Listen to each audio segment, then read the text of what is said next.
સુધી ઘર સુધી મૂકી જ જાય અરે સમજો ચિંતા થાય બાઈક તારી માં પંચર છે આથી પંચર હોય તો શું થઈ ગયું ટાયર ભલે ફાટી જાય મને તારી ચિંતા તો હોય ને તારા ઘર સુધી મૂકી જ જાય અરે પણ એમાં શું ચિંતા ના નહીં પણ નો ગમે ઓ ભાઈ તું મારા માટે પેલા તને પેલા ઘર સુધી મૂકી જ જાય હાલ તું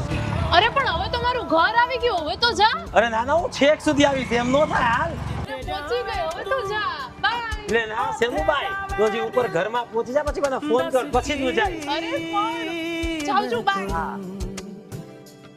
એ તમે મને મારા ઘર સુધી ઠેક મૂકી જશો ને હા હા મૂકી જ જા ને જો ચોક આવી ગયો ને ઉતરી જા અરે પણ અહીંયા ઘર સુધી મૂકી જાવ ને હા ઉતરી જાવ ને ઘર સુધી શું મૂકી જાય ઘર તારો નજીક જ અહીંથી તારા છે ને રિક્ષા ને એવું કંઈક મળી જશે માં બેસી જાજો સુનસાન રોડ છે ના સોમસામ રોડ ક્યાંથી હોય કોઈ ચિંતા જેવું છે જ નહીં કૂતરા થી બીક અરે હજી રાતે 12 જ વાગ્યા છે ને કૂતરાથી તને ક્યાંથી બીક લાગે કૂતરાને તારી બીક લાગશે એટલે ધીમે બોલજો કદા કૂતરા બી જશે તારો અવાજ સાંભળીને હે ને ભલે હાલો હા કાઈ વાંધો નહીં ભલે આવજો આવજો